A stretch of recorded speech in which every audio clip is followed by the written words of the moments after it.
From the headquarters of Telesur English in Quito, Ecuador, I'm Carla Gonzalez, and this is From the South.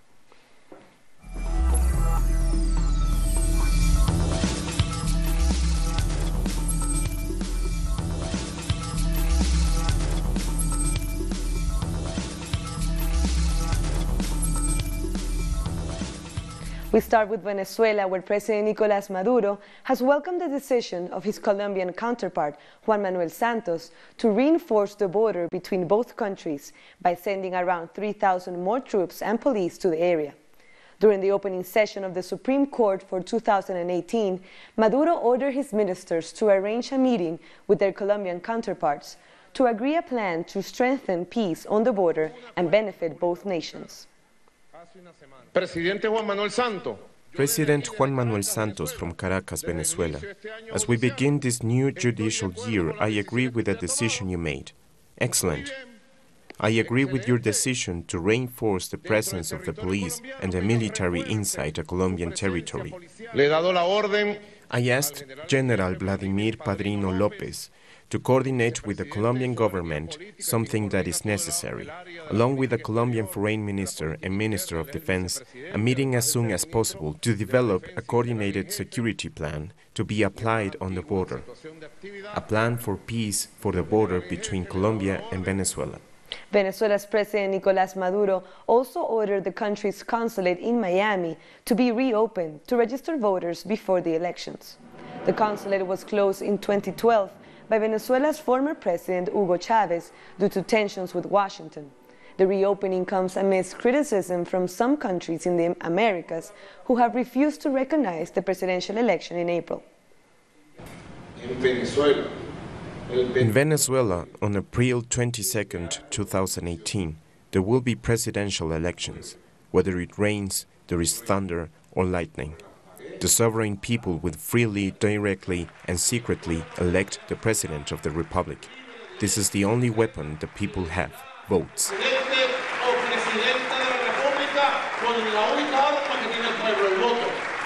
The Vice President of Venezuela's National Electoral Council, Sandra Oblitas, has given an update on the electoral schedule ahead of the April election. Oblitas announced that there will be more than 15 audits carried out on the Venezuelan voting system. From the 24th to the 26th of February, candidate nominations can be made online. And then on the 26th and 27th of February, those nominations will be ratified by the CNE. There will be 531 centers where voters can register, re-register, or change their polling station.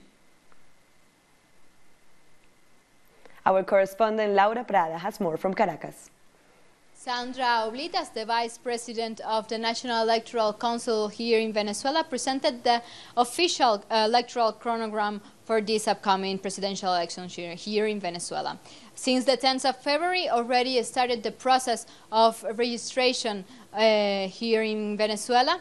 People can do it in more than 500 places throughout the country, and those Venezuelans living abroad can do it through the diplomatic missions of Venezuela in the world. One date I want to highlight is the 27th of February because it's the last day for the formal presentation of postulation candidates for this process.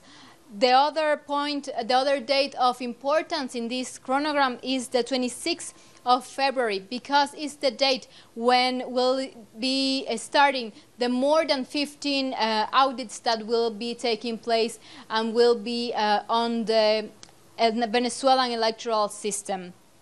The other date of importance is the 5th of March when the position on ballots will be presented and the electoral list will be published. As you all know, from the 2nd till the 19th of April will be held the electoral campaign, and on the 22nd of April will be taking place the presidential elections. The CNE said it is committed with these elections and to give all the guarantees Venezuela needs to go to these presidential elections. Also that the participants and the political parties will be also given all the guarantees they need to be part of this process.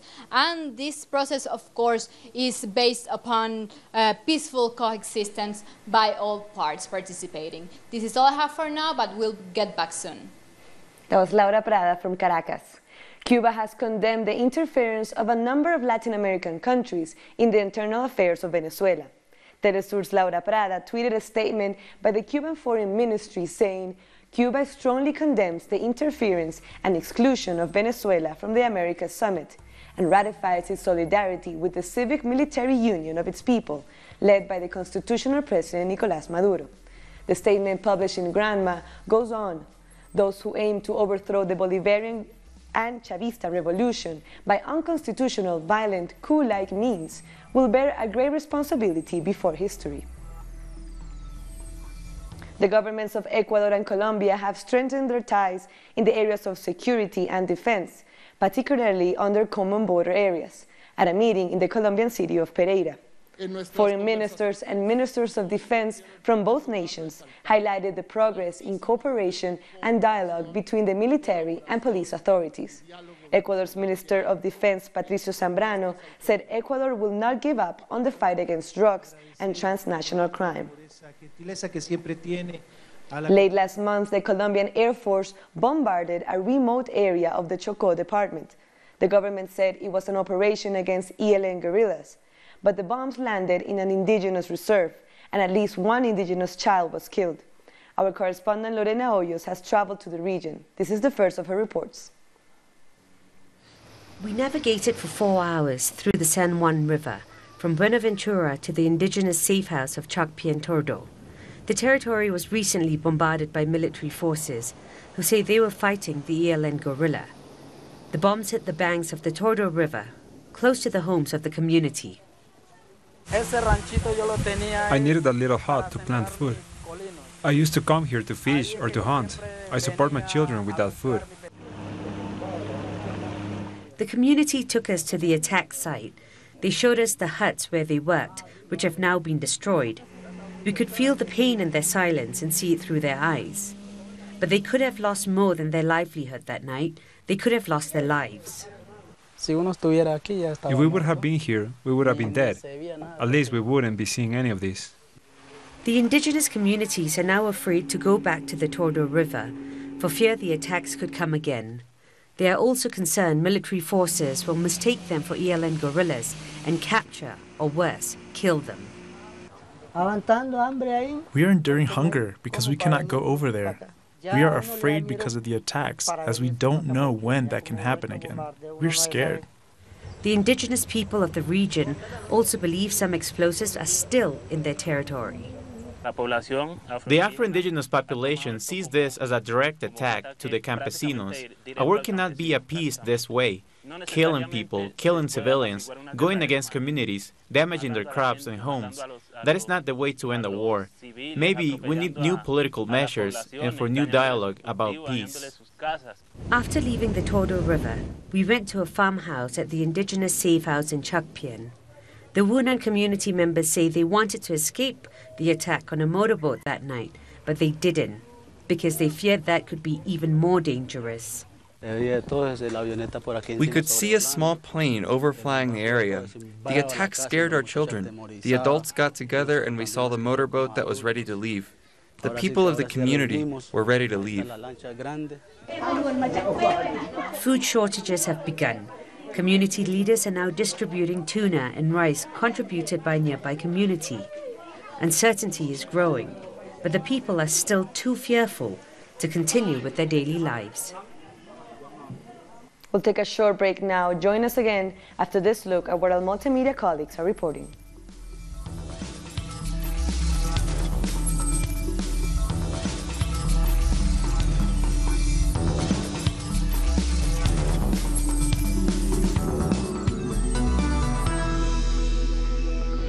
I have a dream that one day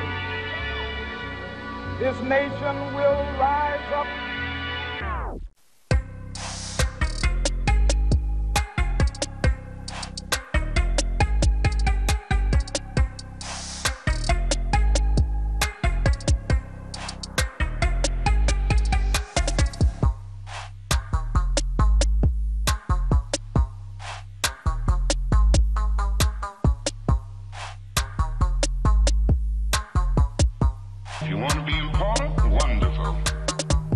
If you want to be recognized, wonderful.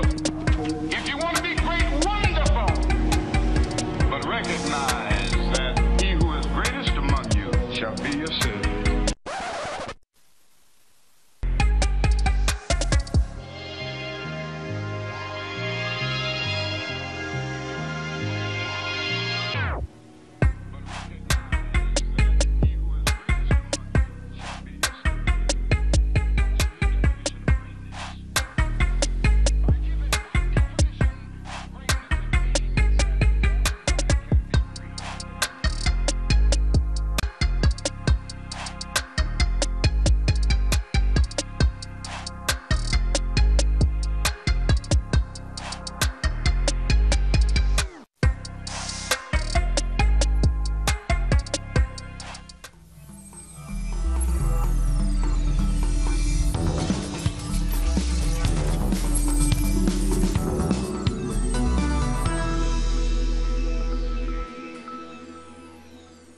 Welcome back.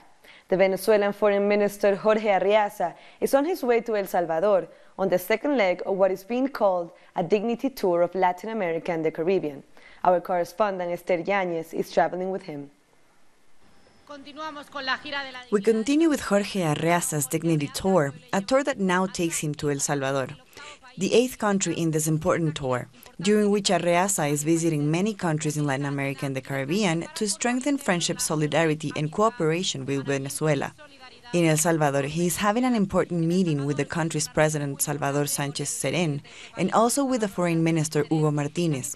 After that, he will meet the FMLN Political Commission, and in the evening, he will also have very important meetings with social and political organizations that support Venezuela.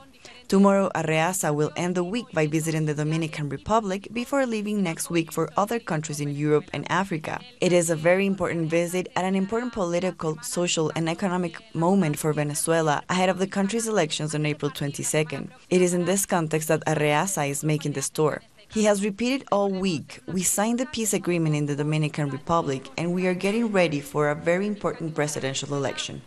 On Wednesday, Jorge Arreaza was in Dominica, where he met the Prime Minister Roosevelt Skerrit. Venezuela has a particularly strong bond with Dominica and its Prime Minister, having provided immediate support after the island was destroyed by Hurricane Maria. Skerrit said he believes Venezuela will hold a free and fair election. And I know that early elections have been held. The very same people who are calling for early elections are saying that elections are too soon. We have to know what we want, and when it is given to us, we have to be prepared to accept it. And our position is, once the elections are called in accordance with the Constitution of Venezuela, which we understand it to be the case, I do not see why any other country or institution would want to interfere in the domestic politics of a sovereign country. Members of the National Party in Honduras, led by Juan Orlando Hernández, have accused leaders of the opposition alliance of being involved with maras, or gangs, allegedly responsible for intimidation and violence. The U.S. has approved a bill to renew terms on a bill that allows military intervention since the election. The government believes that former candidate Salvador Nasrallah and former President José Manuel Zelaya Rosales are leading lead groups of maras.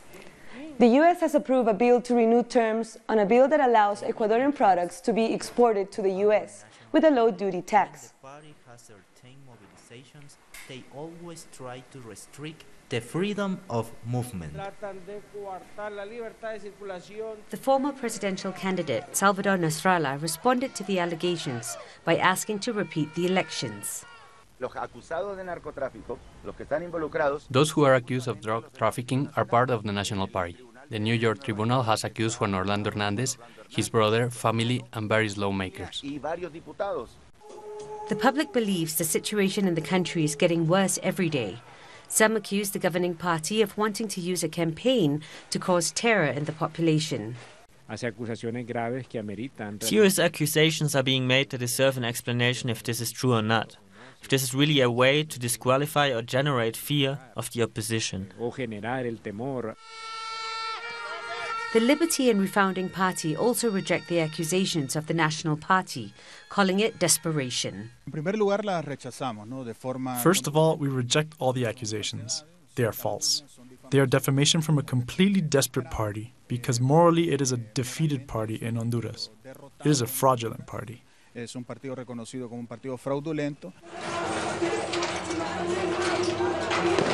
The current climate of political instability is compounded by the nullification of the involvement of former President Alvaro Colom after his arrest. There have also been a series of complaints against corruption against at least 6 officials of the Hernandez administration. The Archbishop of Malta is to visit Chile to investigate pedophile abuse cases in the Catholic Church.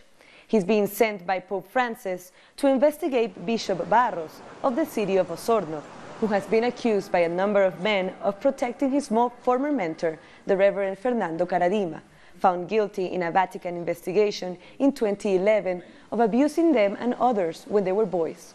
Caradima always denied the allegations, and Barros said he was unaware of any wrongdoing. I think this is a very important step from the point of canon law, from the technical point of view. But a document is always a document. It does not solve all the problems. It is a very important instrument, but then it is the way you use the instruments that is going to have the real effect on the life of the church. There is pressure by conservative sectors linked to the church who are preventing a comprehensive sexual education project from moving forward in Panama. This despite rising teenage pregnancy and STD indexes. Pregnancy and STD statistics among teenagers in Panama continue to cause alarm and are the reason why authorities are urging the approval of a sex education law. This law must be approved. It can't be put off any longer. The people need it, especially the young people.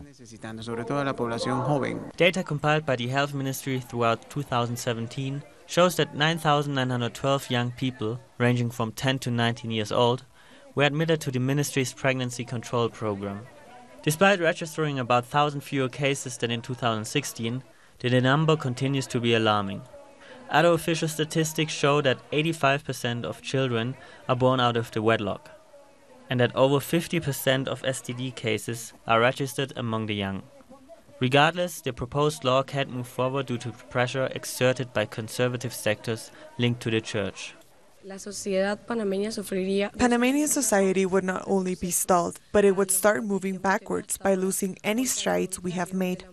A lot of people believe this law would promote promiscuity, but they are wrong. This would promote useful education and sexual health for everyone in society. Conservative sectors continue to exert pressure during legislative assemblies, stalling in the project under the argument that all education must be regulated by the parents. Many parents are ignorant or lack the capacity to talk about all of the topics that need to be covered in regards to healthy sexuality. They may be unable to provide proper education. Other sectors continue to organize to ask the government that personal beliefs are not placed above the well-being of future generations. We'll take another short break. Join us after a look at what our multimedia team is reporting.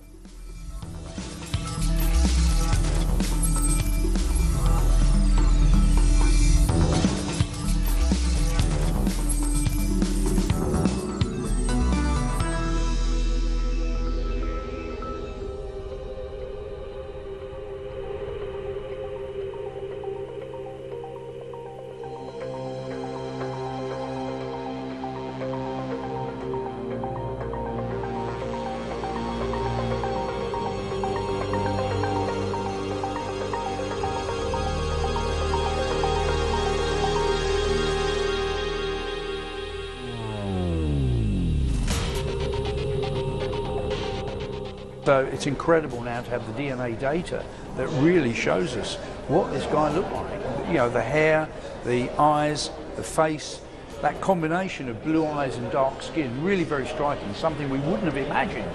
And to also get from the DNA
Welcome back.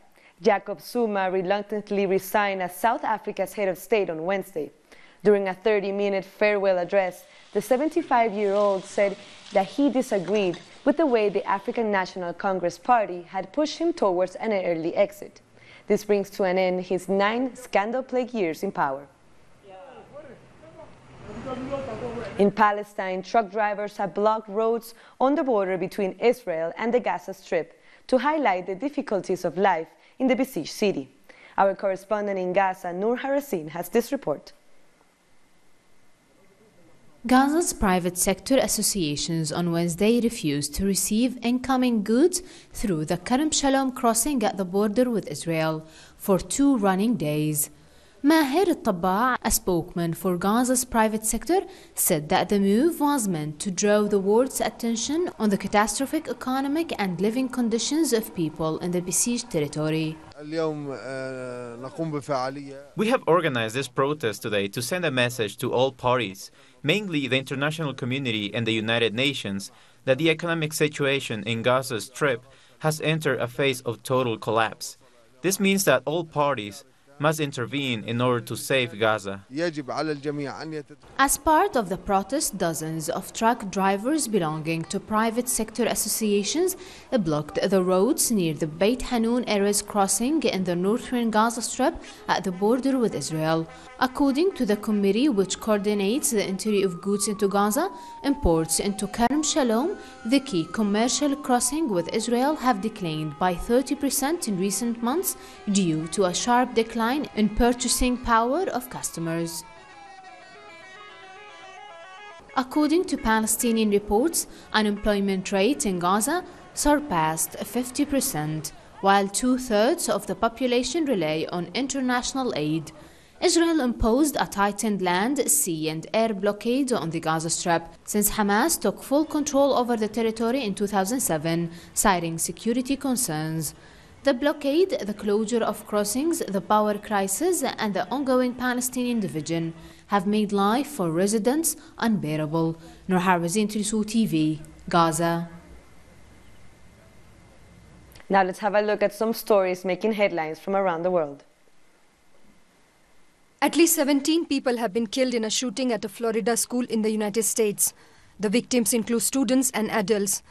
The police have identified the attacker as 19-year-old former student Nicolas Cruz, who was expelled on disciplinary grounds. Officers have arrested Cruz, and according to the investigators, he is cooperating in the questioning. A French court has sentenced 2 men linked to the 2015 Paris attacks, in which 130 people were killed. The Islamic State group claimed responsibility for the attack. Another suspect, Javed Vendouad, who rented his apartment to the attackers, was acquitted by the court as nothing suspicious was found against him.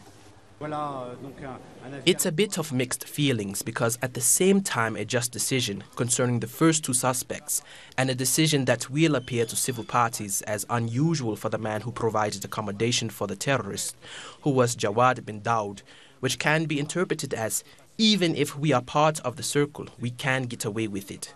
So we hope that the prosecution will appeal this decision with regard to Jawad bin Daoud. 42-year-old Sebastian Uprimni has become the first athlete from Colombia to participate in the cross-country event in the Winter Olympics. Colombia sent a small delegation of 4 athletes. All of them are first-timers and in their 40s. They will be participating in skating and skiing events. For skier Sebastian, it's a dream come true. I just decided this crazy dream to happen. So it's a different story. I'm not a full-time athlete. I'm more the journeyman who had a dream and who wanted to make it happen. Saudi Arabia has announced that it will reduce its oil production and restrain its exports in March in a bid to rebalance the global oil prices. The oil giant Saudi Aramco's crude oil output in March will be 100,000 barrels per day, below its February level, while exports will be kept below 7 million barrels per day. The leading oil producer wants to cut down its excess stockpiles and put a check on oversupply to the U.S. And we've come to the end of this morning news brief. This and other stories, you can find them on our website at telesurtv.net/English. You can also join us on social media, Facebook, Twitter, and Instagram. For Telesur English, I'm Carla Gonzalez. Thank you for watching.